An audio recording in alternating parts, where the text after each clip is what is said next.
With كثير من أهل الكتاب لو يردونكم من بعد إيمانكم كفارا حسدا من عند أنفسهم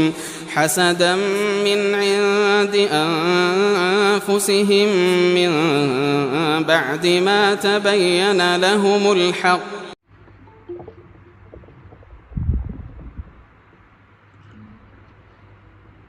الحمد لله وكفى وسلام على عباده الذين اصطفى اما بعد۔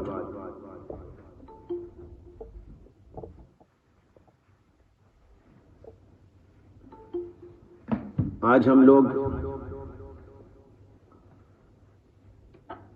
اسلام کے خلاف فکری الغار اور ہماری ذمہ داری اس عنوان پر محاضرہ پیش کرنے کے لیے جمع ہوئے ہیں۔ آپ طلباء کرام، علماء اعظام یہ جانتے ہیں کہ موجودہ دور میں خاص طور پر مستشرقین، یہود، نصارہ اور بعض دیگر مذاہب کے لوگ بھی اسلام کے خلاف ہمیشہ سے سرگرم رہے ہیں، اور یہ سلسلہ کوئی نیا نہیں ہے، بہت قدیم ہے، پرانا ہے اور آگے بھی چلتا رہے گا۔ لیکن ہم جس کو فکری الغار کہتے ہیں، یہ کیا ہے، اس کی خطرناکی کیا ہے، اس کے ساتھ ہماری ذمہ داری کیا ہے، یہ چیزیں وہ ہیں جس کو سمجھنا بہت ضروری ہے۔ چونکہ آپ طلباء اس موقع پر یہ چاہ رہے ہیں کہ مستشرقین اور ان کا فلسفہ اور ان کے اطوار و اعمال، ان کے نظریات و خیالات اور اسلام سے متعلق ان کی جو ناپاک کوششیں اور سازشیں ہیں، ان کو آپ سمجھیں اور اس سلسلے میں بصیرت پیدا کریں۔ لہذا اس عنوان پر آج آپ کے سامنے یہ محاضرہ پیش کیا جا رہا ہے، لیکن چونکہ ایک طویل مضمون ہے اور ایک دن میں ایک مجلس میں ختم نہیں ہوگا، بلکہ اس کا سلسلہ لمبا چلے گا اور طول پکڑے گا۔ اس وجہ سے ہم آج کی مجلس میں جو کچھ پیش کرنے جا رہے ہیں وہ آج پیش ہوگا، اور پھر اس کے بعد کی مجالس کے اندر یکے بعد دیگرے قسط وار متعدد عنوانات کے اوپر آپ حضرات کے سامنے گفتگو کی جائے گی، محاضرہ پیش کیا جائے گا۔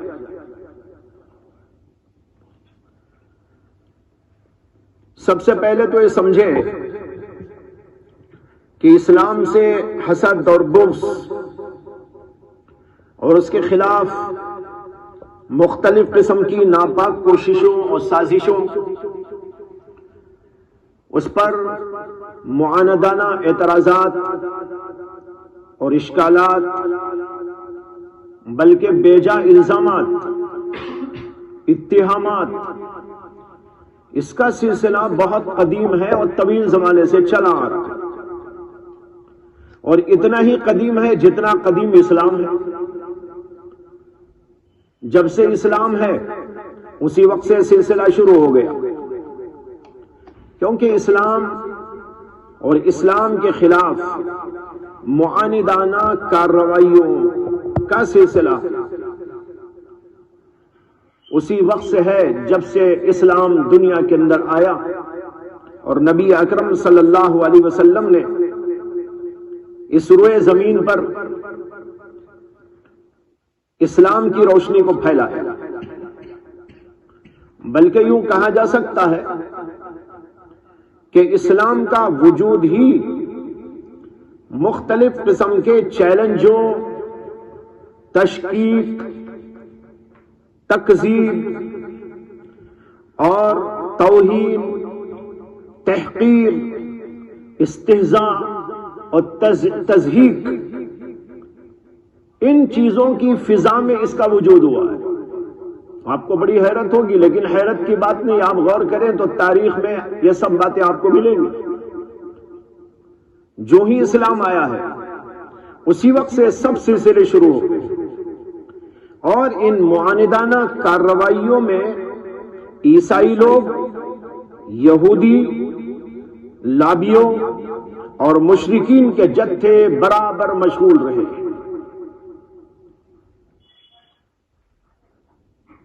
اور ان معاندانہ کارروائیوں کی ابتدا مادی وسائل، یہاں پر یہ نقطہ بہت اہمیت سے آپ کو سمجھنا ہے، مادی وسائل اور ذرائع اور عسکری قوت اور طاقت کے بل بوتے پر کی گئی۔ تلوار، ہتھیارات، مار دھاڑ، لڑائی جھگڑے، ضرب و حرب، قید و بند کی صعوبتیں، بھوک اور پیاس کی تعذیبات اور دیگر مختلف قسم سے ایذا رسانیوں کا سلسلہ۔ اور آپ تو ماشاءاللہ علماء ہیں، سیرت آپ پڑھے ہوئے ہیں، تاریخ آپ کو اچھی طرح معلوم ہے کہ اسلام کے خلاف یہی سب کچھ ہوتا رہا، مار دھاڑ ہوتی رہی، قید و بند کی صعوبتوں میں مسلمانوں کو گرفتار کیا گیا، جس قدر تعذیب اور ایذا دی جا سکتی تھی وہ سب کچھ دی گئی۔ اور یہ سلسلہ بڑھتے بڑھتے یہاں تک پہنچا کہ اسلام کو نیچا کرنے اور اسلام کے خلاف باقاعدہ طور پر مخالفت کرنے کے لیے اور اس کے نام و نشان کو مٹانے کے لیے جنگیں برپا کر دی گئی۔ یہ جو جنگیں مغازی کی تاریخ میں آپ پڑھتے ہیں، یہ سب کچھ وہی ہے کہ اسلام کے خلاف اس کو مٹانے کے لیے، دنیا سے اس کے نام کو ختم کرنے کے لیے جنگیں برپا کی گئی۔ لیکن جب انہوں نے دیکھا، یعنی کفار نے، یہود نے، نصارہ نے، کہ یہ سارے طریقے مادی وسائل کے، مادی ذرائع کے، مار کے، دھاڑ کے، توڑنے کے، پھوڑنے کے، قتل کے، غارت گیری کے، یہ سارے طریقے اہل اسلام کو اسلام سے روکنے اور دوسرے لوگوں کو اسلام میں داخل ہونے سے مانے نہیں بن رہے، بلکہ جوں جوں ان کی طرف سے ہو رہا ہے، اسلام کی طرف رغبت بڑھ رہی ہے، لوگ جوک در جوک اسلام کے اندر داخل ہوتے جا رہے ہیں۔ جب انہوں نے دیکھا تو انہوں نے ایک نئی حکمت عملی تلاش کی کہ اسلام کو نیچا کرنے کیا کرنا چاہیے۔ جنگوں سے کام نہیں چل رہا ہے، مار دھاڑ سے کام نہیں چل رہا ہے، قتل و غارت گری سے کام نہیں چل رہا ہے، ہتھیار سے کام نہیں چل رہا ہے، تلواروں اور بموں سے بھی کام نہیں چل رہا ہے، تو اب کیا حکمت عملی اختیار کرنی چاہیے؟ حکمت عملی کو انگریزی میں کہتے ہیں اسٹریٹجی۔ کیا اسٹریٹجی اس کی ہونی چاہیے؟ اس پر انہوں نے غور و فکر کرنے کے بعد یہ نتیجہ اخذ کیا کہ ان چیزوں کے بجائے، مادی وسائل سے مقابلے کے بجائے، عسکری اور فوجی طاقت اور قوت سے مقابلے کے بجائے، اسلام کے خلاف فکری یلغار کی جائے۔ یہ نقطہ ہے آپ کو سمجھنے کا، یعنی یہ بتا رہا ہوں کہ اس کی تاریخ کیا ہے، کیسے شروع ہوا ہے۔ یہ ہے فکری یلغار کا آغاز۔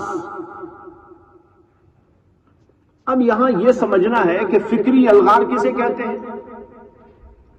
یہ الغار کے معنی تو جنگ، مقابلہ، لیکن ایک مقابلہ تو وہ تھا جو آپ سمجھ گئے ابھی، کیا؟ لڑائیاں، جھگڑے، قتل، غارت گری، مادی وسائل، لشکری طاقت اور قوت وغیرہ وغیرہ. لیکن ایک ہے فکری الغار. یہ فکری الغار کیا ہے؟ اس کو سمجھنے کی ضرورت ہے. وہ یہ ہے کہ جب وہ لوگ اس نتیجے پر پہنچ گئے کہ ظاہری طاقت سے، قوت سے، مادی وسائل سے ہم اسلام کو جھکا نہیں سکتے، مسلمانوں کو جھکا نہیں سکتے، تو انہوں نے یہ جاننے کی کوشش کی کہ آخر مسلمانوں میں یہ قوت اور یہ طاقت آئی کہاں سے ہے؟ نہ جنگوں سے یہ زیر ہوتے ہیں، نہ مادی وسائل سے زیر ہوتے ہیں، بلکہ ہر جگہ پر یہ دیکھا جا رہا ہے کہ یہ تو غالب ہی غالب ہوتے جا رہے ہیں. تو یہ تلاش کرو کہ ان کے اندر یہ قوت و طاقت آئی کہاں سے. تو غور و فکر کے نتیجے میں ان کو یہ بات سمجھ میں آ گئی کہ مسلمانوں کی اصل طاقت اور قوت ان کے ایمان اور عقیدے اور ان کے نبی سے ان کے جذباتی تعلق اور بے پناہ محبت اور قرآن کریم کی سچائیوں پر ان کا وثوق اور ان کا یقین ہے. یہ نتیجے پر پہنچ گئے وہ کہ بھئی ان کو آخر کون سی طاقت بھی زیر کیوں نہیں کر رہی ہے. سوچ کر سمجھ گئے کہ اس لیے کہ ان کا ایمان بڑا مضبوط ہے، ان کے اندر قرآن سے بڑا تعلق ہے اور نبی علیہ السلام سے بڑا گہرا اور جذباتی تعلق ہے. اور یہ جو تعلق، ایک قرآن سے تعلق اور ایک نبی علیہ السلام سے تعلق، دونوں سے ان کا بڑا گہرا تعلق اور ان کے اوپر بڑا سچا و پکا یقین اور ایک جذباتی قسم کا تعلق ہے. اس تعلق کے موجود ہوتے ہوئے، برقرار رکھتے ہوئے، کبھی ہم ان لوگوں کے اوپر کسی طور پر غالب نہیں آ سکتے. اب کرنا کیا چاہیے؟ انہوں نے کہا اسی کے اوپر لگاؤ ضرب، ان کے ایمان پر ضرب لگاؤ، ان کے عقیدوں کو تباہ کرو، قرآن سے ان کے تعلق کو توڑ دو، نبی سے ان کے رشتے کو توڑ دو. جب نبی سے ان کا رشتہ ٹوٹ جائے گا، قرآن سے ان کا رشتہ ٹوٹ جائے گا، ان کا ایمان کمزور ہو جائے گا، عقیدہ فاسد و برباد ہو جائے گا، عملی کمزوریاں ان کے اندر پیدا ہو جائیں گی، تو پھر ہم جیسا چاہے ان کو موڑیں گے اور ان کے اوپر حکومت کریں گے، اپنی طاقت ان کے اوپر استعمال کریں گے. یہ ہے بھائی سب سے پہلا نقطہ آپ کو سمجھنے کا. اسی کو کہتے ہیں فکری الغار. یعنی انہوں نے ہتھیار رکھ دیے. ہتھیار رکھنے کے بعد انہوں نے سوچا اب کیا کرنا چاہیے؟ ان کے دماغ کو بدلو، ان کے فکر کو بدلو، ان کے نظریوں کو بدلو، نبی سے ان کے تعلق کو ختم کرو. جب ایسا ہو جائے گا تو پھر تو کیا ہے، وہ تو خود ایمان پہ باقی نہیں رہیں گے. جب ایمان پہ باقی نہیں رہیں گے، نبی سے رشتہ ختم ہو جائے گا، رسول سے رشتہ ختم ہو جائے گا، قرآن سے رشتہ ختم ہو جائے گا، تو پھر ان کی جو کمزوری پیدا ہوگی تو ہم ان کے اوپر قابض ہو سکتے ہیں. اسی کا نام ہے فکری الغار. فکری الغار کو حضرات علماء عصر نے، موجودہ دور کے جو علماء ہیں جنہوں نے اس سلسلے میں بڑا کام کیا ہے، کتابیں لکھی ہیں، انہوں نے اس کو کہا عربی میں الغزو الفکری، الغزو الثقافی، دونوں لفظ استعمال کی جاتے ہیں. غزو کے معنی غزوہ یعنی لڑائی، الغار. فکری الغار، الغزو الفکری، الغزو الثقافی. ثقافی کے معنی تو آپ جانتے ثقافت. تو انہوں نے تہذیبی لڑائی شروع کر دی. فکری لڑائی شروع کر دی تاکہ ایمان کو اور نبی سے تعلق کو اور قرآن سے رشتے کو توڑ دیا جائے. یہ ان کا مقصود تھا. فکری الغار کی جو تعریف موجودہ دور کے علماء نے کی ہے وہ یہ ہے: هو إغارة الأعداء على أمة من الأمم بأسلحة معينة وأساليب مختلفة لتدمير قواها الداخلية وعزائمها ومقوماتها وانتهاب كل ما تملك. کیا مطلب؟ یعنی فکری الغار ہے دشمنوں کا کسی قوم اور کسی ملت پر مخصوص قسم کے ہتھیارات اور مختلف قسم کی اسالیب اور ترکیبوں سے حملہ کرنا، اور جس کا مقصد یہ ہوتا ہے کہ اس قوم اور ملت کی اندرونی قوتوں کو، یعنی فکری قوتوں کو اور ان کے عزائم کو ختم کر دیا جائے اور ان کے قبضے میں جو کچھ ہے اس کو ہڑپ کر لیا جائے. یہ ان کا مقصد ہے. اس مقصد کے لیے ان لوگوں نے کام شروع کیا. سید قطب شہید جو مشہور و معروف ایک مفکر گزرے ہیں، ان کی ایک کتاب ہے، اس کا نام ہے واقعنا الحاضر. واقعنا الحاضر. اس کے اندر انہوں نے فکری غزوے کی تعریف یہ لکھی ہے: غزوہ فکری دراصل غیر عسکری وسائل سے کام لیتے ہوئے، غیر عسکری یعنی مادی نہیں جو جنگوں میں استعمال ہوتے ہیں، غیر عسکری وسائل سے کام لیتے ہوئے اسلامی زندگی کے مظاہر کا ازالہ کرنا اور مسلمانوں کو اسلامی عقائد اور ان کے افکار اور اسلامی اعمال اور اسلامی طرز زندگی پر جمنے سے دور کر دینے کا نام ہے. یہ ہے فکری الغار. آپ نے یہ شعر سنا ہوگا: یوں قتل سے وہ بچوں کے بدنام نہ ہوتا، یوں قتل سے وہ بچوں کے بدنام نہ ہوتا، افسوس کہ فرعون کو کالج کی نہ سوجی. اکبر الہ آبادی کا شعر ہے، مشہور ترین شعر ہے. اس کے اندر پوری تاریخ موجود ہے. مستشرقین کی تاریخ ہونا تو اس میں پڑھ لو آپ. یوں قتل سے وہ بچوں کے بدنام نہ ہوتا. کون؟ فرعون. آپ جانتے ہیں کہ فرعون نے بہت سے بچوں کو قتل کیا. اس لیے قتل کیا کہ اس کو بتایا گیا تھا کہ حضرت موسیٰ علیہ السلام پیدا ہونے والے ہیں اور اس سے ٹکر لیں گے.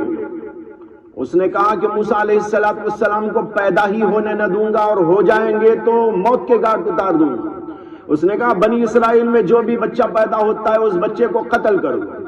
چنانچہ کہتے ہیں، تاریخ یہ کہتی ہے، بعض تفسیری روایات میں آیا ہے کہ 70,000 بچوں کو اس نے قتل کروایا.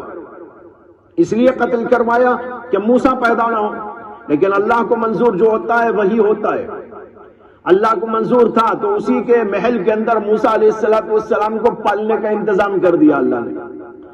وہ باہر سے ہی قتل کرنا چاہتا تھا، لیکن اللہ نے اپنی قدرت قاہرہ سے اور اس کے منہ پر گویا تماچا مارتے ہوئے یہ بتا دیا کہ تیرے ہی گھر میں رکھ کر میں موسیٰ کی تربیت کروں گا، موسیٰ کو پالوں گا. یہ اللہ نے کیا، یہ اللہ کی قدرت. لیکن بہرحال اس کو یہ سوچا تھا کہ کسی طرح موسیٰ علیہ السلام پیدا ہی نہ ہو، یا ہو جائیں تو مر جائیں. اس کے پیش نظر اکبر الہ آبادی نے شعر کہا، اور یہ شعر انہوں نے انہی مستشرقین اور انگریزوں اور ان لوگوں کی ذہنیت کو سامنے رکھتے ہوئے کہا کہ افسوس کہ فرعون کو یہ بات نہیں سوچی جو ان لوگوں کو سمجھ میں آ گئی. اس نے تو قتل کروایا بچوں کا، اور خامخواہ دنیا کے اندر قاتل مشہور ہو گیا. اگر اسے ان انگریزوں کی ترکیب معلوم ہو جاتی، ان مستشرقین کا طرز معلوم ہو جاتا، تو وہ بھی کیا کرتا؟ ایک کالج کی سوچتا۔ افسوس کہ فرعون کو کالج کی نہ سوچی، وہ کہتا ہے کالج بناؤ، اس میں بچوں کو بٹھاؤ اور ان کی تربیت کرو، ان کی ذہن سازی کرو، اسلام پر اشکالات کرو، نبی پر اعتراضات کرو، نبی کے اوپر یہ کہو ان کی سیرت داغدار ہے، انہوں نے شادیاں اتنی ساری کر لی، اور انہوں نے عائشہ صدیقہ سے بچپن کے اندر شادی کر لی، یہ ان کا ریکارڈ، یہ ان کا کردار ہے۔ اس لیے جو ہے کوئی مسلمان ان چیزوں کو سوچ کر سمجھ کر جو ہے سن کر ان کی باتوں میں آ جائے اور سمجھے کہ ہمارے نبی تو بھائی کوئی ایسے نہیں تھے جن کو پیش کیا جائے۔ قرآن پر اعتراضات کرو کہ قرآن میں یہ آیت غلط ہے، قرآن میں یہ اشکال ہے، قرآن کے اندر یہ چیز ہے، قرآن کے اندر وہ چیز ہے، اس کے یہ احکامات غلط ہیں۔ اس طرح لوگوں کے ذہنوں میں ڈالتے لوگوں کو قرآن سے بھی بدزن کر دو، نبی سے بھی بدزن کر دو۔ جب قرآن اور نبی سے بدزنی آ جائے گی، شکوک و شبہات پیدا ہو جائیں گے، تو پھر تو جو ہے سب کچھ ہمارا اپنا ہو جائے گا، ہم جیسا چاہے ان کو بنا لیں گے۔ یہ ہے شعر کا مطلب۔ یوں قتل سے وہ بچوں کے بدنام نہ ہوتا، افسوس کہ فرعون کو کالج کی نہ سوچی، اگر وہ کالج کی سوچ لیتا تو کالج بنا کر ان کے دماغ کو یوں بدل سکتا۔ یہی ہے فکری الغار کا صحیح مطلب۔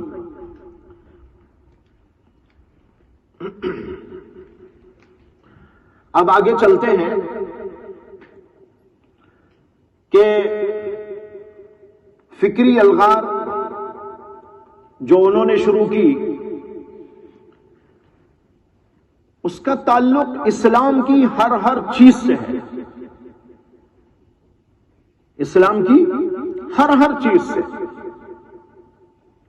عقائد و افکار، شعائر و اقدار، اخلاق اور کردار، تہذیب و ثقافت، معاشی اور اقتصادی نظام، سیاسی اور تعلیمی نظام، ان کی زبان اور ان کی لغت، ان کا ادب، ان ساری چیزوں پر ان لوگوں نے کام کر کے اس پورے ہمارے ورثے کو مشکوک بنانے کی کوشش کی، شکوک پیدا کر دیے، شبہات پیدا کر دیے، اور مسلمانوں کی نسلوں کے دلوں سے ان چیزوں کی عظمت ختم کرنے کی کوشش کی، نبی کی عظمت اور عقیدت اور محبت کو ختم کرنے کی کوشش کی۔ اسلاف کرام، صحابہ کرام، تابعین اعظام، مفسرین کرام، محدثین اعظام، فقہائے اعظام اور مجتہدین ملت، علماء اور مشائخ، ان سب کے بارے میں ایسی باتیں لکھ کے پھیلائی اور پھیلاتے رہتے ہیں، جس سے کہ ایک مسلمان جو ان چیزوں کو پڑھتا ہے، اگر وہ مضبوط نہیں ہے تو ڈاواڈول ہو جاتا ہے اور اس کے قدم میں زلزلہ برپا ہو جاتا ہے۔ یہ ہے بھائی فکری الغار۔ اب یہاں پر پہنچ کر آپ ایک خاص بات پر غور کریں۔ میں نے اوپر کہا کہ شروع میں ان لوگوں نے اسلام کی جو مخالفت کی تو مار دھاڑ، قتل، غارت گری اس پر آئے تھے۔ جب انہوں نے دیکھا کہ اس میں تو اسلام جھک نہیں رہا ہے، تو انہوں نے مسلمانوں کے ان خاص اور اہم مآخذ اور ان کی جو بنیادیں ہیں ان کو متزلزل کرنے کے لیے کوششیں کی۔ یہ جو فکری الغار ہے، مادی الغار اور عسکری الغار سے زیادہ خطرناک ہے۔ کیوں؟ اس کو میں نے 5 انداز سے سمجھانے کی کوشش کی ہے، آپ نوٹ کریں۔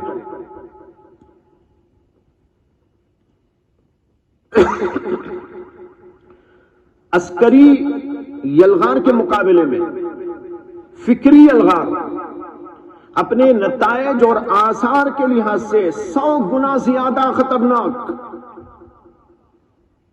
کیوں؟ پوائنٹ نمبر 1، پہلا پوائنٹ،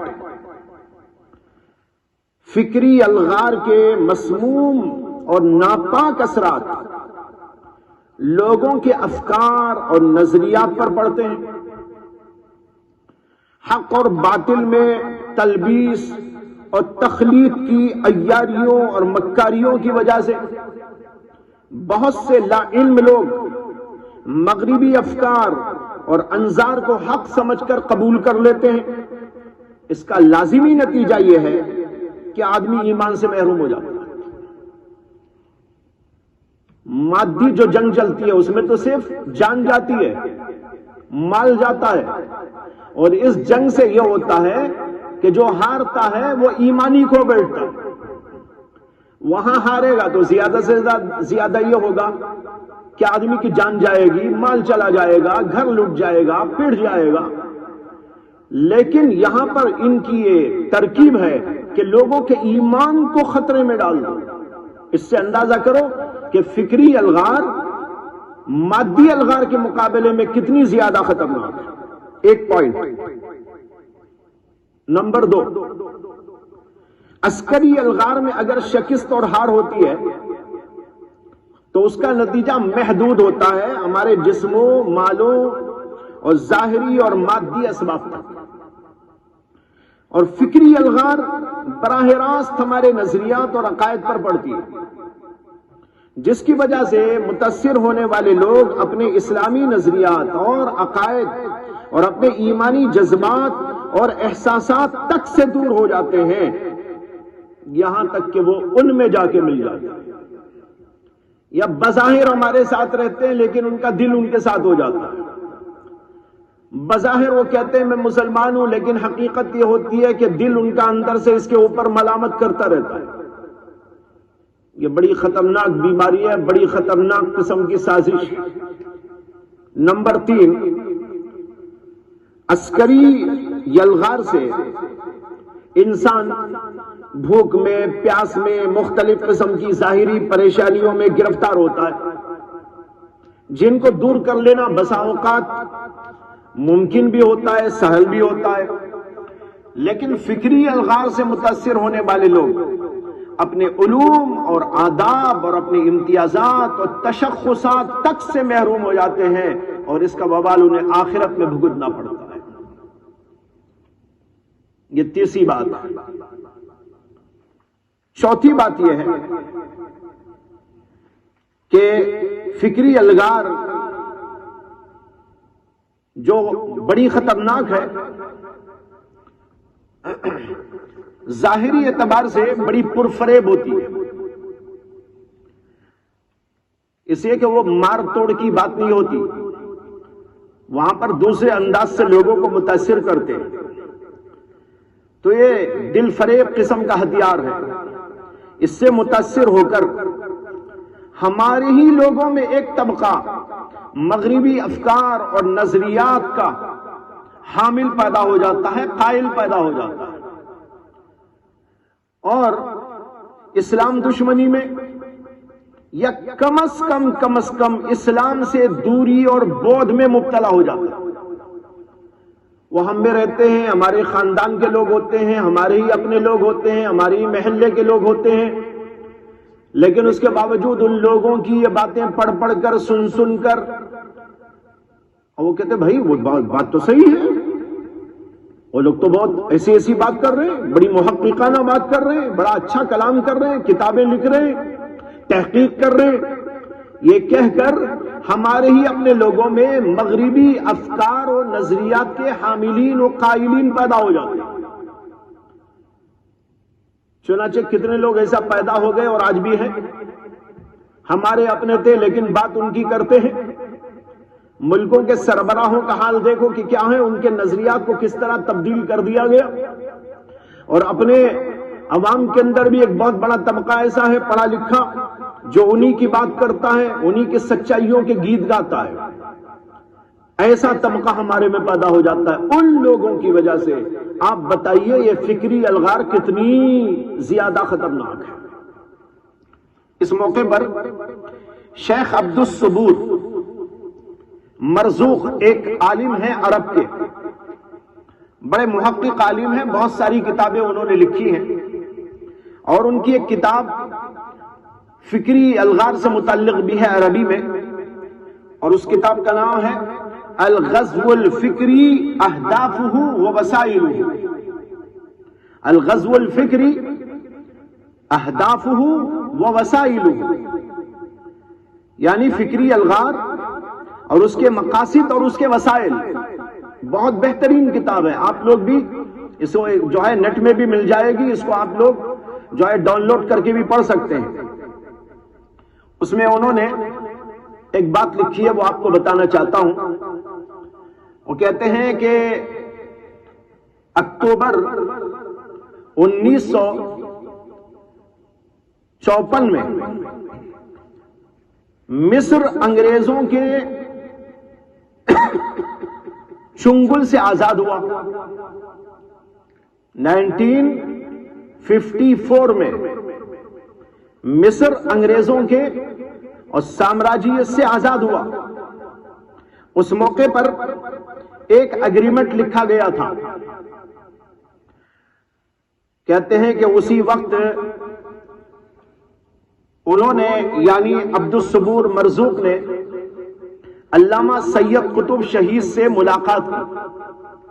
ملاقات کرتے ہوئے انہوں نے کہا بھائی اللہ کا فضل ہے، بڑا کرم ہے کہ ان قریب یہ انگریز یہاں سے نکل جائیں گے، ختم ہو جائیں گے، اس لیے کہ اگریمنٹ تیار ہو گیا ہے ان کے اخراج کا، اور پھر اس کے بعد ہم اسلامی کام کو بڑی آزادی کے ساتھ اور بڑی اچھی کارکردگی کے ساتھ میں یہاں پر مصر کے اندر قائم کر سکیں گے، یہ بہت اچھا ہو گیا۔ جب یہ کہا تو سید قطب شہید نے کہا، وہ لکھتے ہیں اسی کتاب کے اندر، بڑی گہری بات ہے، سمجھنے کی بات ہے، کہ سید قطب شہید نے کہا جی ہاں یہ اگریمنٹ سرخ رنگ کے انگریزوں کے نکلنے کا بنا ہے اور ان کا نقصان تو محدود ہے، لیکن اہم کام تو یہ ہے کہ کالے انگریزوں سے مصر کو نکالا جائے۔ سمجھ رہے ہیں آپ لوگ؟ سرخ انگریز اور کالے انگریز، وہ سرخ انگریز ہے، یہاں کے کالے انگریز۔ کہتے ہیں مصر کے جو اپنے لوگ ہیں، چنانچہ اسی کے بعد شیخ عبدالصبور مرزوق لکھتے ہیں کہ سید قطب شہید کا مطلب یہ تھا کہ مصریوں میں سے جن لوگوں نے انگریزوں سے عقلی اور سیاسی طور پر انگریزی نظریات کو اپنا لیا ہے، ان کو سمجھانے کی ضرورت ہے، ان کو صحیح رخ پہ لانے کی ضرورت ہے۔ اگر یہ طبقہ ہمارا اپنا ان کے نظریات کا حامل ہو کے رہے گا تو پھر تو انگریزوں کے چلے جانے کے بعد بھی کوئی خاص فرق نہیں آئے گا، یہ لوگ یہاں پر وہی کام کریں گے جو انگریز کرتے ہیں۔ چنانچہ اس کے بعد کہتے ہیں کہ ان کو مصر میں چھوڑ جا رہے ہیں یہ انگریز تاکہ یہاں پر مختلف دوروں میں وہ استعماری اہداف کو پورا کرتے رہیں، سامراجی جو مقاصد ہیں ان کو یہ لوگ پورا کرتے ہیں۔ ہندوستان میں بھی یہی ہوا، ہندوستان سے انگریز تو چلے گئے لیکن انگریزیت نہیں گئی، ہندوستان سے انگریزوں کو بھگایا گیا، لیکن اس کے باوجود یہاں پر انگریزوں نے اپنے پٹھوں کو چھوڑ دیا اور اپنے ماننے والوں کی ایک بہت بڑی تعداد پیدا کر دی، جو انگریزوں کی جانے کے بعد انہی کے نقش قدم پر چلتے ہوئے ان کے اہداف اور ان کے نظریات اور ان کے خیالات کو برابر آج تک زندہ رکھے ہوئے ہیں، آج بھی موجود ہیں۔ یہ ہے وہ بات جو میں سنانا چاہ رہا تھا۔ اس طریقے پر یہ فکری الغار جو ہوتی ہے، یہ فکری الغار مادی الغار کے مقابلے میں بڑی سخت ہوتی ہے، بڑی خطرناک ہوتی ہے، اس لیے کہ اس کا اثر ہمارے نظریات پر، ہمارے عقائد پر، ہمارے دینی جذبات پر، ہمارے دینی احساسات پر ہوتا ہے، یہاں تک کہ دین کے رشتے میں ٹوٹ جانے پھوٹ جانے کے احتمالات پیدا ہو جاتے ہیں، بلکہ ہو جاتے ہیں۔ یہ دوسری اہم بات تھی جس کو آپ کو سمجھانا تھا۔ اب اس کے بعد ایک تیسری اہم بات عرض کر رہا ہوں، وہ یہ کہ اسلام کے خلاف یلغار جو ہوئی، فکری الغار، تاریخی اعتبار سے اس کی جڑوں کو تلاش کرنے کی کوشش ہے۔ تاریخی اعتبار سے اس کی جڑوں کو تلاش کرنے کی کوشش کرنا چاہیے کہ کہاں سے اس کی جڑیں ہیں۔ یہ تو میں نے آپ کو بتایا کہ شروع دور ہی سے اسلام کے خلاف یرغار ہوئی، حملے ہوئے، مقابلے ہوئے، لیکن عمومی طور پر مادی وسائل سے، عمومی طور پر عسکری قوت اور فوجی طاقت کو لے کر ہوا۔ لیکن اسی زمانے میں فکری الغار کی بھی بیج پڑ گئی تھی، شروع ہی دور میں فکری الغار کی بھی بیج پڑ گئی تھی۔ میں اس بیج کو بتانا چاہتا ہوں کہ کہاں پڑی، کب پڑی، کیسے پڑی۔ سب سے پہلے تو قریش مکہ نے اس کی بیج ڈال دی۔ فکری الغار وہیں سے شروع ہو گئی، مادی تو تھی ہی، ماردھاڑ تو تھی ہی، لیکن اسی کے ساتھ ساتھ فکری الغار بھی شروع ہو گئی۔ چنانچہ اس سلسلے میں آپ کو تاریخ و سیرت کا وہ واقعہ یاد دلانا چاہتا ہوں جو آپ نے پڑھا ہوگا اور ضرور پڑھا ہوگا، مشہور ترین واقعہ ہے۔ اس کو امام ابن اسحاق نے، ابن ابی حاتم نے، بیہقی اور ابو نعیم نے، ان سب نے حضرت ابن عباس رضی اللہ تعالیٰ عنہ سے روایت کیا ہے۔ کہتے ہیں کہ ایک بار حج کے موسم کے قریب قریش کے کچھ لوگ ولید بن مغیرہ کے پاس میں جمع ہو گئے۔ ولید بن مغیرہ جو تھا وہ ان کا گرو گھنٹال تھا، سردار تھا اور بڈھا بھی بہت تھا، سارے لوگ اس کی تعظیم و تکریم کرتے تھے۔ اس کے بعد سارے لوگ جمع ہو گئے قریش کے، کب؟ حج کے موسم کے قریب۔ سوال پیدا ہوتا حج کے موسم کے قریب کیوں؟ اس لیے کہ حج کے موسم میں تو سارے عرب کے لوگ اور عرب کے باہر کے بھی بہت سارے لوگ مکہ جمع ہوتے تھے حج کرنے کے لیے۔ تو ان کو فکر پیدا ہو گئی کہ جب وہ لوگ یہاں پر آئیں گے اور محمد صلی اللہ علیہ وسلم کو دیکھیں گے اور محمد صلی اللہ علیہ وسلم کی باتیں سنیں گے یا آپ کے بارے میں سنیں گے تو ہو سکتا ہے کہ ان کی باتوں سے متاثر ہو جائیں۔ اب ایسا کوئی پلان بنانا چاہیے کہ محمد صلی اللہ علیہ وسلم سے اور آپ کی باتوں سے اور آپ کی تعلیمات سے لوگ آنے والے متاثر نہ ہو سکیں۔ اس کے لیے حج کے موسم کے قریب یہ لوگ جمع ہو گئے، ولید بن مغیرہ کے پاس میں گئے اور کہنے لگے، تو وہ ان سے کہنے لگا، یعنی ولید بن مغیرہ، کیا ہے قریش کے لوگوں، حج کا موسم قریب ہے اور عرب کے وفود یہاں حج کے لیے آئیں گے اور انہیں تمہارے ساتھی یعنی محمد صلی اللہ علیہ وسلم کے بارے میں معلوم ہی ہے، لہذا ان کے بارے میں کوئی ایسی رائے قائم کر لو اور آپس میں اختلاف نہ کرو، کوئی یوں بولے کوئی یوں بولے، ایسا نہیں، بلکہ سارے کے سارے متفق ہو جاؤ کہ لوگوں کو ہم کیا بول کر ان سے روکیں۔ اب دیکھو یہ ہے فکری الغار، یہاں پر بیٹھ کر پلان بنایا جا رہا ہے کہ ہم کیا بول کر لوگوں کو روکیں، کس طریقے پر محمد صلی اللہ علیہ وسلم کو بدنام کریں۔ قریش کے لوگوں نے اس سے کہا کہ جناب علی آپ ہی سب سے زیادہ بڑے آدمی ہیں، عقل مند آدمی ہیں، آپ ہی کو یہ بات بتائیے تاکہ ہم بھی اسی کو اختیار کر لیں۔ اس نے کہا نہیں، پہلے تم لوگ اپنی اپنی رائے بولو، اس کے بعد میں بتاؤں گا۔ لوگوں نے کہا کہ ہم یہ کہہ دیں گے آنے والے حاجیوں کو کہ محمد نجومی آدمی ہے، جو بھی پجارے نہیں وہ تو ایک نجومی آدمی ہے، کاہن آدمی ہے، یہ کہہ دیں گے۔ ولید بن مغیرہ نے کہا کہ وہ تو کاہن نہیں ہے، ہم نے کاہنوں کو دیکھا ہے، ان کی باتیں بھی ہم نے سنی ہیں، اور یہ محمد جو کلام پیش کرتے ہیں وہ تو کاہنوں کے کلام کی طرح نہیں ہے، اس لیے تم لوگ اگر آنے والوں کو کہیں گے کہ یہ کاہن ہیں تو لوگ تمہیں کو جھوٹا بولیں گے، اس لیے ایسا نہ مت بولو۔ تو قریش کے لوگوں نے پھر کہا کہ اچھا ہم ان کو مجنو کہہ دیں گے، جو آئیں گے کہیں یہ پاگل آدمی ہے، مجنو ہے، بڑبڑاتا ہے، ایسی ویسی بکواس کرتا ہے، لوگوں میں یہ کہہ کر بدنام کر دیں گے محمد کو صلی اللہ علیہ وسلم۔ تو ولید بن مغیرہ نے کہا کہ تم یہ جانتے ہو کہ وہ تو مجنون نہیں ہے، وہ تو بہت بڑے عقل مند ہے، اور ساری دنیا پاگلوں کو جانتی ہے کہ پاگل کیسے ہوتے ہیں، ان کی حرکات سکنات یہ بھی سب کو معلوم۔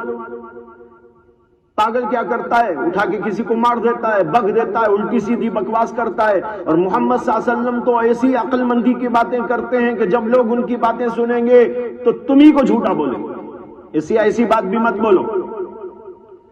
تو قریش نے کہا کہ پھر ہم ان کو شاعر کہہ کے مشہور کر دیں گے۔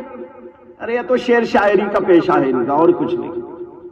تو اس نے کہا نہیں، یہ بھی تم نہیں بول سکتے، اس لیے کہ ہم کو معلوم ہے شعر کسے بولتے ہیں، لوگوں کو بھی پتا ہے شعر کے اوزان کیا ہوتے ہیں، اس کی قسمیں کیا ہوتی ہیں، اور محمد صلی اللہ علیہ وسلم کا کلام تو شعر شاعری ہے ہی نہیں، تو پھر یہاں بھی لوگ تمہیں کو جھوٹا بولیں گے۔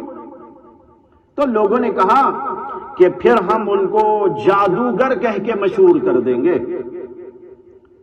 ولید نے کہا نہیں، وہ تو ساحر بھی نہیں ہے، جادوگر بھی نہیں ہے، ہمیں معلوم ہے کہ جادوگروں کا کلام کیسا ہوتا ہے، مگر محمد صلی اللہ علیہ وسلم کا کلام تو ایسا مٹھاس والا اور ایسی حلاوت والا اور ایسی شان و شوکت والا ہے کہ لوگ اس کو سنیں گے تو ان کو سمجھ میں آ جائے گا کہ یہ تو جادوگروں کا کلام نہیں ہے۔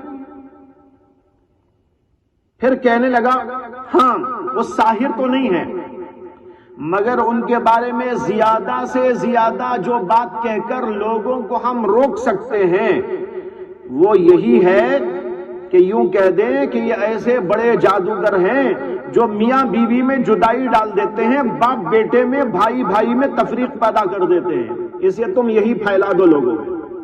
یہ بڑے جادوگر ہیں، ان کے جادو کا اثر یہ ہے کہ میاں بیوی الگ ہو جاتے ہیں، بھائی بھائی میں اختلاف ہو جاتا ہے۔ دیکھو ہمارے ہاں کیسا اختلاف ہو گیا، ایک آدمی بیوی جو ہے وہ ادھر ہے اور اس کا شوہر محمد کا ہو گیا ہے، اور کوئی ایسا ہے کہ محمد صلی اللہ علیہ وسلم محمد کی بیوی ہو گئی ہے، اس کی بیوی جو ہے اس کی بات مانتی ہے، شوہر نہیں مانتا، بھائی بھائی میں جھگڑا ہو گیا، خاندان میں اختلاف ہو گیا۔ یہ اتنا بڑا جادوگر ہے کہ ہماری پوری فضا کے اندر اختلاف اس نے پیدا کر دیا۔ آپ سن رہے کہ یہ ہوا قصہ، اس کا حوالہ میں نے آپ کو دیا تھا، کئی کتابوں کے حوالے سے ایک روایت آئی ہے۔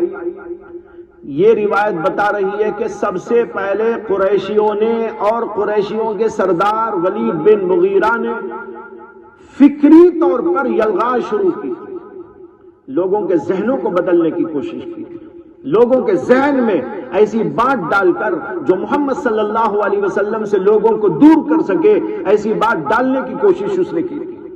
ایک تو یہ ہے قریش، معلوم ہوا فکری الغار کی جڑ وہیں سے ہے۔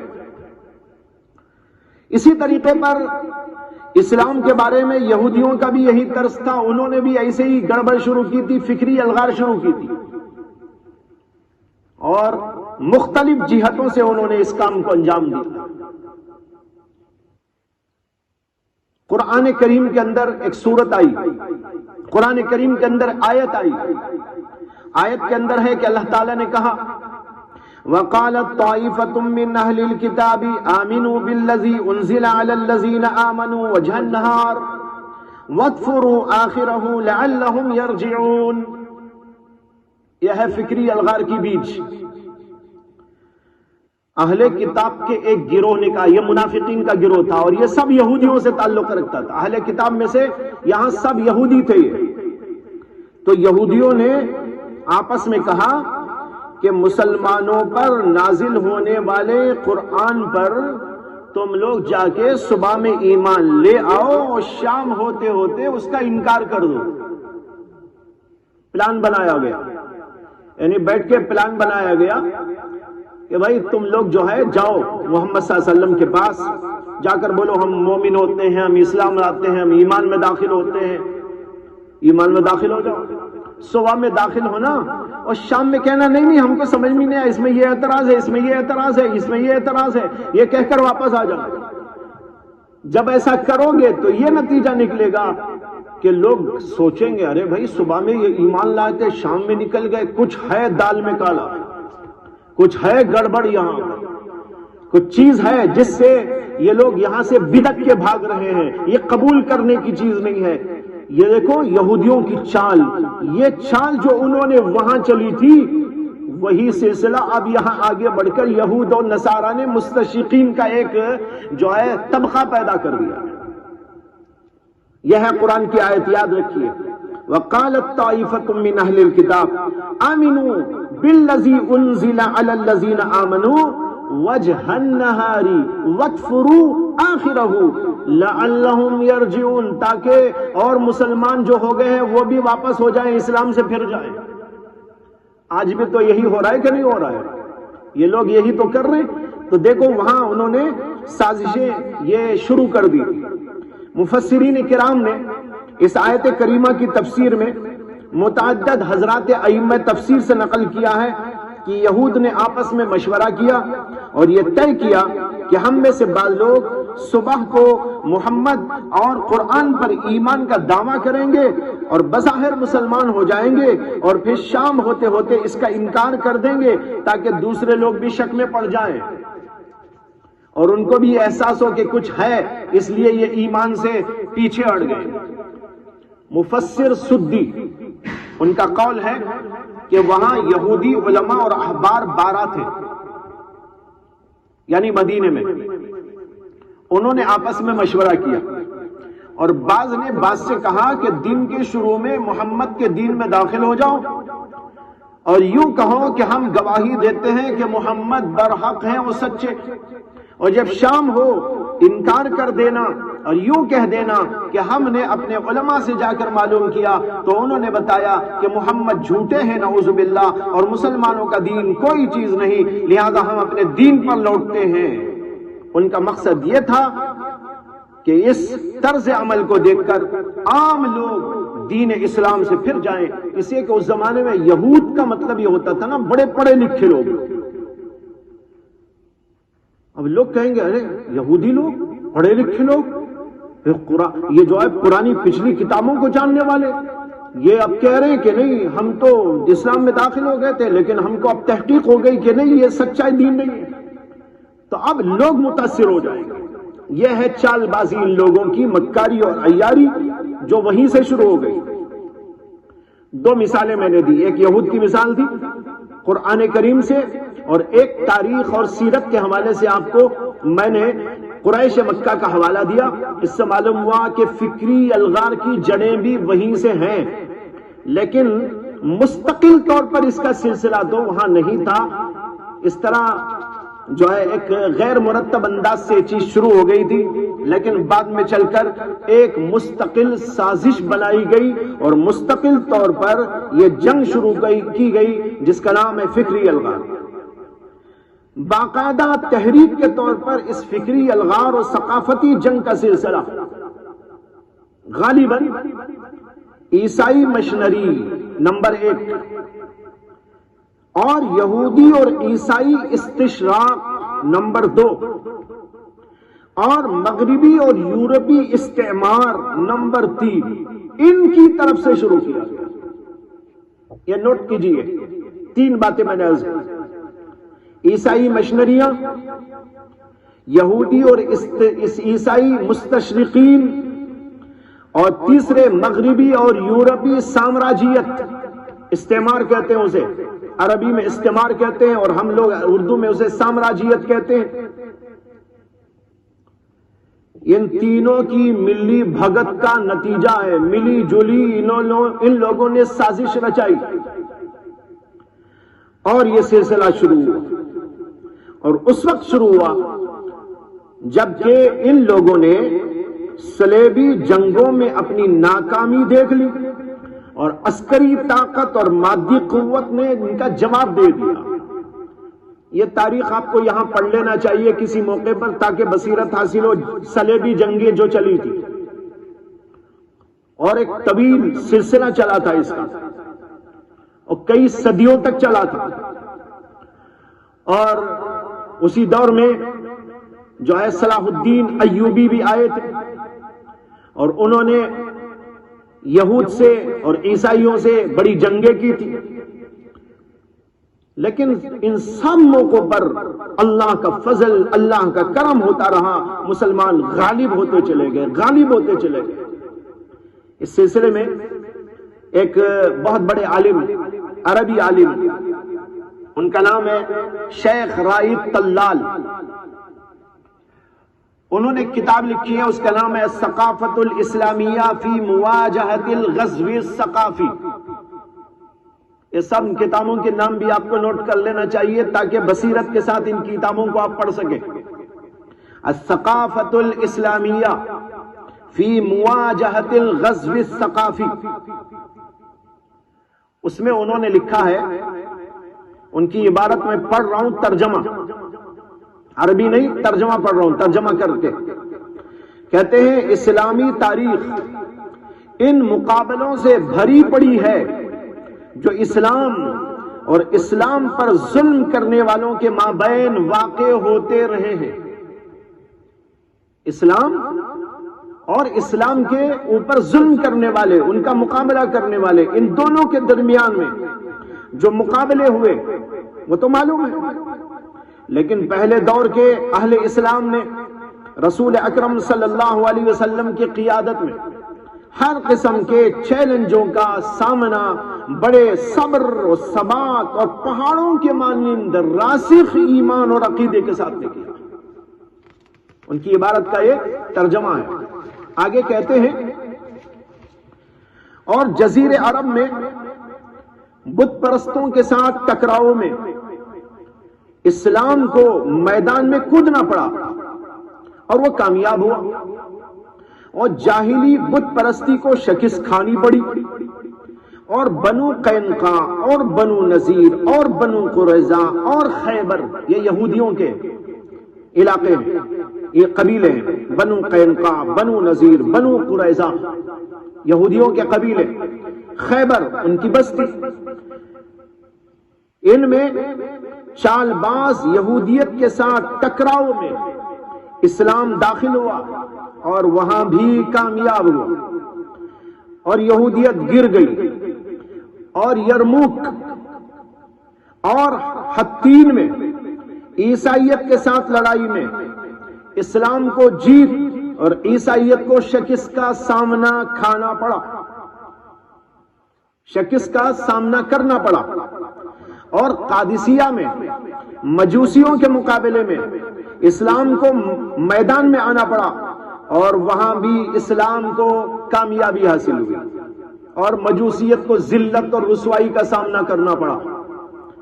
اس کے بعد لکھتے ہیں، ان اولین مسلمانوں نے متواتر سالوں تک، یعنی کئی سالوں تک، شریعت اسلام کے سائے میں امن اور ایمان، سلامتی اور اسلام اور پاکیزہ زندگی کے ساتھ زندگی گزاری. اور یہ سلسلہ اب سے 1 صدی قبل تک چلتا رہا، اب سے 1 صدی قبل تک چلتا رہا. لیکن دشمنان اسلام نے یہ محسوس کیا کہ مسلمانوں کی قوت اور شوکت کا راز ان کے عقیدے اور ایمان میں ہے اور ان کی وحدت میں پوشیدہ ہے. لہذا انہوں نے ایسا پلان تیار کیا جس کا اصل ہدف عقائد اسلام پر حملہ، شریعت کو مسلمانوں کی زندگی سے دور کر دینا تھا. چنانچہ اسی وقت سے وہ لوگ سوچ بچار میں لگے ہوئے ہیں اور سازش کر رہے ہیں کہ بڑے پیمانے پر عربوں اور مسلمانوں کی نسلوں میں اپنے خبیث افکار و نظریات کا بیج بو ڈالے. یہ ہے ان کی عبارت کا ترجمہ. بہت ہی مدلل تاریخ کے حوالے سے انہوں نے گفتگو کی. اس سے آپ کو وہ پہلی بات بھی میں نے جو شروع میں عرض کی تھی وہ ثابت ہو گئی کہ ان کا مقصد یہ تھا کہ مسلمانوں کو ہم جھکا نہیں پا رہے اور مادی طاقت اور مادی وسائل سے اسلام کا ہم مقابلہ نہیں کر پا رہے ہیں.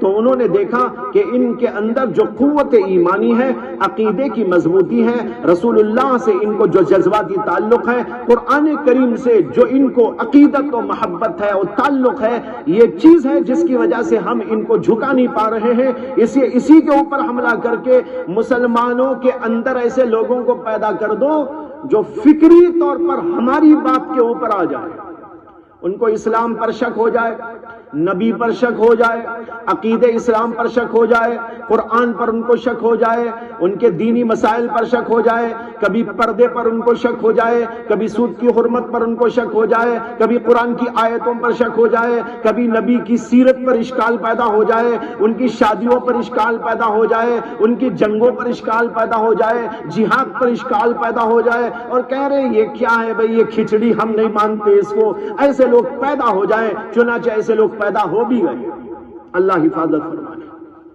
یہ ہے فکری جنگ۔ اب یہاں میرا ایک آخری نقطہ ہے،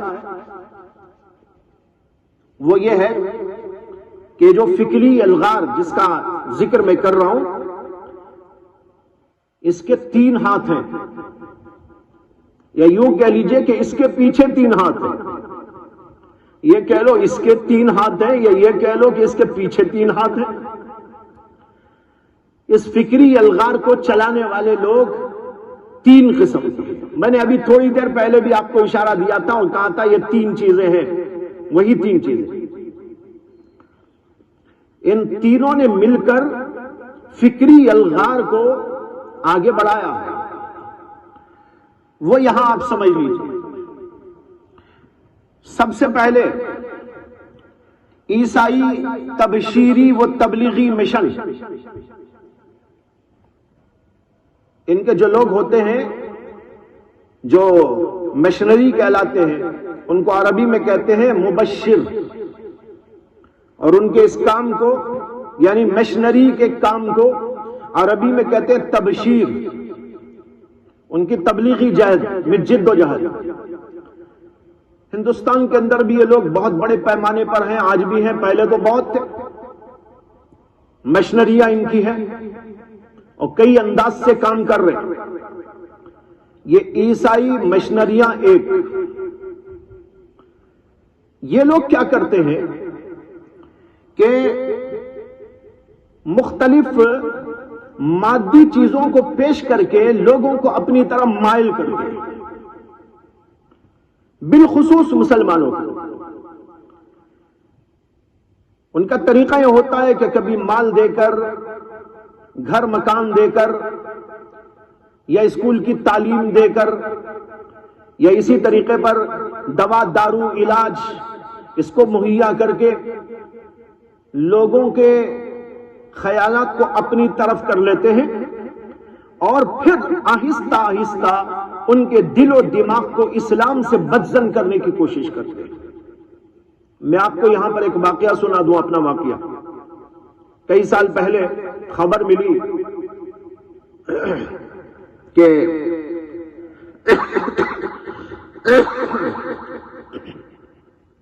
کڑپا جو علاقہ ہے اس کے قریب عیسائی لوگوں نے کئی کالونیاں بنائی، اور ان کالونیوں میں انہوں نے غریب مسلمانوں کو لا لا کر بسایا، اور اس کی وجہ سے وہاں کے جو مسلمان ہیں وہ پوجا ان کے طریقے پر، عبادت ان کے طریقے پر کرنے لگے۔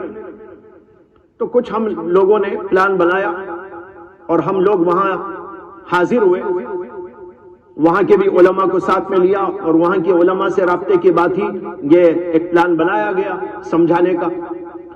تو ہم لوگ وہاں پر پہنچے، معلوم ہوا کہ کئی کالونیاں بنائی گئی ہیں، ہم تو 1-2 کالونیوں میں گئے وہاں پر، اسے کہ ایک ہی دن کے لیے جانا ہوا تھا۔ تو وہاں گئے، تو جب اس کالونی میں گئے تو معلوم ہوا کہ یہاں پر کئی 100 گھر بنائے گئے ہیں، چھوٹے چھوٹے گھر، اچھے پکے۔ کچھ گھروں کے اندر بھی جانا ہوا، وہاں کے لوگ خود لے کر گئے۔ تو اس طرح بنایا ہے کہ ایک کچن ہے، ضرورت کی اور چیزیں ہیں، اور ایک ہال ہے اور ایک کمرہ ہے۔ اور ہال میں جب گھستے ہیں تو بالکل سامنے مریم کا اسٹیچو ہے، مریم کا بت، اور اس کو نصب کر کے رکھا گیا ہے۔ اس کے اندر مسلمان کو بسا رہے ہیں لیکن وہاں بت رکھا ہوا ہے تمام گھروں میں، پوری کالونی میں۔ اور یہ معلوم ہوا کہ وہاں 10-15 کالونیاں انہوں نے بنائی، اور ساری کالونیوں میں یہی صورتحال ہے۔ اور ہر کالونی میں اسکول موجود ہیں جہاں فری تعلیم، اور دواخانہ ہاسپٹل موجود ہے اور وہاں بھی فری علاج، اور تیسرے یہ ہے کہ گھر جو بنا کر دیا گیا اس کا باقاعدہ پٹا لکھ کر ان کے ہاتھ میں دے دیا گیا نام کے ساتھ، اور چوتھی بات یہ ہے کہ انہوں نے بتایا کہ ہر مہینہ پورا راشن بھی آ جاتا ہے، کوئی خرچہ نہیں۔ اب وہاں جو غریب لوگ بسے ہوئے ہیں، ہم لوگ ان کو بلائے، ایک جگہ پر جمع کیا اور پھر گفتگو کی اور ان سے پوچھ پاچھ کی، تو کہنے لگے حضرت ہم کیا کریں، ہمارے پاس کھانا نہیں، پینا نہیں، بچے ہیں، تعلیم نہیں، دوا دارو کا کوئی انتظام نہیں، بھیک مانگ رہے تھے یا جو ہے کچھ مزدوریاں کر رہے تھے اور کام ہمارا نہیں چل رہا تھا، ان لوگوں نے آ کر کہا تو ہم لوگ آئے اور یہاں بس گئے۔ لیکن اللہ کا شکر یہ ہے کہ ہم نے ان سے پوچھا کہ یہ بت رکھا ہوا ہے، تم لوگ کیا اس کی بت کر پوجا کرتے ہو؟ انہوں نے کہا ہم سے کہا گیا تھا کہ ہم تم کو ایک گھر دیں گے، روزانہ تم اس کی جو ہے کچھ یہ کر لینا، لیکن اللہ کا فضل، سب نے جواب دیا کہ ہم میں سے کوئی یہ کام نہیں کرتا ہے۔ انہوں نے کہا ہم نماز بھی پڑھتے ہیں، جیسا کچھ بھی پڑھتے ہیں، لیکن وہ کام ہم نہیں کرتے۔ اور اس کے بعد وہیں قریب میں ایک جگہ جہاں سے کچھ لوگ میرے ساتھ بھی گئے تھے، انہوں نے تشکیل کی اور پھر جو ہے ایک جگہ وہاں خرید کر ایک مسجد بھی بنانے کا ہم نے پروگرام بنایا، کالونی ان کی مسجد ہماری کم از کم ہو جائے۔ تو بہرحال یہ بتا رہا ہوں کہ یہ ہے ان کا فکر، یہ ہے ان کا نظریہ اور یہ ہے ان کا طریقہ کار کہ لوگوں کو مال دے کر، گھر دے کر، تعلیم دے کر، دوا دارو، اس کا علاج مہیا کر کے لوگوں کو اپنی طرف مائل کیا کرتے ہیں۔ یہ ہے تبشیری، مشنری اس کو کہتے ہیں۔ ایک تو یہ فرقہ ہے جو مسلمانوں پر فکری الغار کو تھوپا ہوا ہے، دوسرا طبقہ ہے استعمار، استعماریت، سامراجیت، اس کو انگریزی میں کہتے ہیں کولونائزیشن، یعنی مختلف ملکوں میں جانا اور وہاں کی قوموں اور ملکوں کو زیر کرنا اور اپنی عسکری طاقت اور قوت اور ہر اچھے وسیلے کو کام میں لانا، یہاں تک کہ وہاں کے لوگوں کی آزادی کو سلب کر لے۔ استعماریت ہندوستان کے اندر بھی آپ جانتے ہیں کہ استعماری فتنہ اور سامراجیت کا کتنا زور تھا۔ انگریز یہاں پر بس گئے، یہاں کی قوم کو، یہاں کے لوگوں کو انہوں نے غلام کے جیسا بنا لیا، بلکہ اور بھی بہت سارے ممالک میں یہی صورتحال اس زمانے میں پیدا ہو گئی۔ یہ ہے ان لوگوں کا طریقہ، یعنی اپنے نظریات کو ٹھوسنا، اپنی فکر کو ٹھوسنا، لوگوں کے نظریات کو ختم کر دینا، یہ طاقت کے بل پر یہ لوگ کرتے ہیں۔ یہ یوں سمجھیے کہ ان کا سیاسی طبقہ ہے، یہ سیاسی طبقہ، اور وہ جو ہے نا وہ تبلیغی فرقہ۔ ایک اور ہے وہ علمی فرقہ، وہ ہے مستشرقین کا طبقہ، یہ تیسرا طبقہ ہے۔ استشراق کہتے ہیں اس کو عربی میں، اور انگریزی میں کہتے ہیں استشراق کو اورنٹیلزم، اورنٹیلزم، اور جو مستشرقین ہیں ان کو کہتے ہیں اورنٹیلسٹ۔ یہ جو فتنہ ہے اس میں یہ ہوا کہ مشرقی علوم سے دلچسپی کے بہانے قرآن، حدیث اور علوم شرعیہ اور اس کے مختلف متعلق علوم کو پڑھ کر، پڑھا کر، کتابیں لکھ کر، تحقیق کے نام پر، ریسرچ کے نام پر ان لوگوں نے اسلام کو بدنام کرنے، قرآن کو مشکوک قرار دینے، نبی علیہ الصلوۃ والسلام اور آپ کی لائی ہوئی تعلیمات اور آپ کی شریعت اور آپ کے دین، ان سب کو مسخ کرنے کی بڑی بدترین کوشش کی۔ اتنی کتابیں لکھی انہوں نے، اتنی کتابیں لکھی، اور یہ معمولی طبقہ نہیں ہے، بہت بڑا طبقہ ہے اس کا۔ اس کے لیے استعماری طاقتیں ان کو پیسہ دیتی ہیں، سیاسی جماعتیں ان کو پیسہ دیتی ہیں، ان کے لیے ہاسٹل قائم ہے، ان کے لیے بڑے بڑے ادارے قائم ہیں، ان اداروں کے اندر ساری سہولت مہیا ہے، اور تو ان لوگوں کو تمام قسم کی سہولتیں مہیا کی گئی ہیں، کتابیں مہیا کی گئی ہیں، اور ان کو تنخواہیں دی جاتی ہیں، ان کے لیے عمارتیں فراہم ہیں، ان کے لیے ادارے فراہم ہیں، وہ کتابیں ان کے پاس موجود ہیں کہ ہم میں سے بہت سارے علماء کے پاس وہ کتابیں موجود نہیں ہوں گی، بہت سے ایسے بھی علماء ہوں گے ہم میں سے جنہوں نے ان کتابوں کا نام تک نہ سنا ہوگا، لیکن وہ ساری کتابیں ان کے پاس مہیا ہیں، فراہم ہیں، اور اس کو پڑھ کر تحقیق کے نام پر، ریسرچ کے نام پر اسلام اور نبی علیہ السلام اور قرآن اور ہمارے عقائد اور دینی مسائل، ان سب چیزوں کو مشکوک کرنے کی یہ لوگ کوشش کرتے رہتے ہیں۔ یہ ہے 3 وہ ہاتھ جن کی وجہ سے یہ فکری الغار چل رہی ہے، ایک استعماریت، دوسرے مشنریاں، اور تیسرے یہ مستشرقین۔ یہاں پر آج ہم اپنی بحث کو ختم کرتے ہیں، یہ محاضرہ یہیں پر اختتام پذیر ہوتا ہے۔ اسی دوسری قسط آپ لوگوں کو بتائی جائے گی، اس کے بعد اگلے مراحل میں جو باتیں پیش کرنے کی ہیں وہ پیش کی جائیں گی۔ وآخر دعوانا الحمدللہ رب العالمین۔